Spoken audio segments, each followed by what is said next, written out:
ನಮಸ್ತೆ ಕರ್ನಾಟಕ. ಇವತ್ತು ನಾವು ಮನೆಯಾಗಿರೋ ತರಕಾರಿಗಳನ್ನೆಲ್ಲ ಸೇರಿಸಿ ಒಂದು ಚಪಾತಿ ರೋಲ್ ಮಾಡೋಣ. ಅದಕ್ಕೆ ಒಂದು ಸಣ್ಣ ಬೀಟ್ರೂಟು, ಒಂದು ಅರ್ಧ ಕ್ಯಾಬೇಜು, ಒಂದಷ್ಟು ಬೀನ್ಸನ್ನ ಚಿಕ್ಕದಾಗಿ ಹೆಚ್ಚಿಟ್ಕೋಬೇಕು. ಆಮೇಲೆ ಗಜ್ರಿ ಮತ್ತು ಕ್ಯಾಬೇಜನ್ನು ಕೂಡ ಸಣ್ಣದಾಗಿ ಹೆಚ್ಚಿಟ್ಕೋಬೇಕು. ಸ್ವಲ್ಪ ಕರಿಬೇವು, ಕರಿಬೇವನ್ನು ಸ್ವಲ್ಪ ಸಣ್ಣದಾಗಿ ಹೆಚ್ಚಿಟ್ಕೋಬೇಕು. ಸ್ವಲ್ಪ ಅಲ್ಲನ ತುರಿಯೋ ಮನೆ ಒಳಗೆ ಸ್ವಲ್ಪ ತುರ್ಕೊಂಡು ಇಟ್ಕೋಬೇಕು. ಒಂದು ಸಣ್ಣದ ನಿಂಬೆಹಣ್ಣಿನಷ್ಟ ಒಂದು ಬದ್ನೆಕಾಯಿನ ಸಣ್ಣದಾಗಿ ಹೆಚ್ಕೋಬೇಕು. ಇವನ್ನೆಲ್ಲ ನಾವು ಎಷ್ಟು ಸಣ್ಣದಾಗಿ ಹೆಚ್ಕೋತೀವಿ ಅಷ್ಟು ಚಲೋ. ಒಂದಷ್ಟು ಶೇಂಗಾನ ಹಸೆವ ಹುರಿಬಾರ್ದು, ಪಳಕ್ ಮಾಡಿ ಇಟ್ಕೋಬೇಕು. ಇವಕ್ಕೆಲ್ಲನೂ ಸ್ವಲ್ಪ ಜೀರಿಗೆ, ಉಪ್ಪು, ಆಮೇಲೆ ಅರಿಶಿನ ಅದನ್ನೆಲ್ಲ ಹಾಕಿ ಸ್ವಲ್ಪ ಕೈ ಆಡಿಸ್ಕೋಬೇಕು. ಕೈ ಆಡಿಸ್ಕೊಂಡ ತಕ್ಷಣ ಸ್ವಲ್ಪ ಇದಕ್ಕೆ ಗುರಳ್ ಪುಡಿನ, ಆಮೇಲೆ ಸ್ವಲ್ಪ ಹಸೆ ಎಣ್ಣೆಯನ್ನು ಹಾಕಬೇಕು.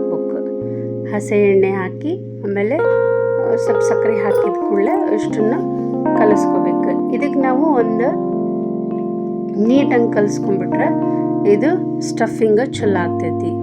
ಇದಕ್ಕೆ ನಾವು ಚಪಾತಿ ರೋಲಿಂದ ಮಾಡ್ಬೇಕು. ಚಪಾತಿನ ಆಲ್ರೆಡಿ ನಾನು ಮಾಡಿಟ್ಕೊಂಡೇನಿ.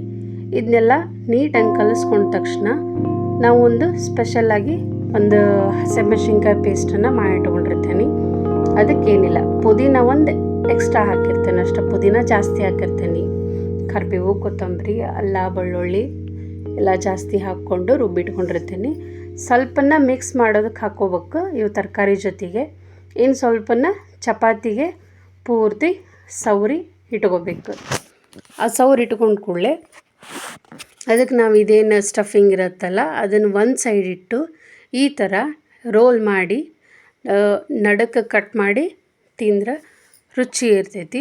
ಮಕ್ಳಿಗೂ ಕೂಡ ಕೊಡ್ಬೋದು, ದೊಡ್ಡವ್ರಿಗೂ ಕೂಡ ಕೊಡ್ಬೋದು. ಟಿಫಿನ್ ಬಾಕ್ಸಿಗೆ ಭಾಳ ಚಲೋ ಕಾಣಿಸ್ತೈತಿ. ನೋಡಿರಿ, ಈ ವಿಡಿಯೋ ನಿಮಗೆ ಇಷ್ಟ ಆದ್ರೆ ಲೈಕ್ ಮಾಡಿರಿ, ಶೇರ್ ಮಾಡಿರಿ, ಸಬ್ಸ್ಕ್ರೈಬ್ ಮಾಡಿರಿ. ನಮಸ್ಕಾರ.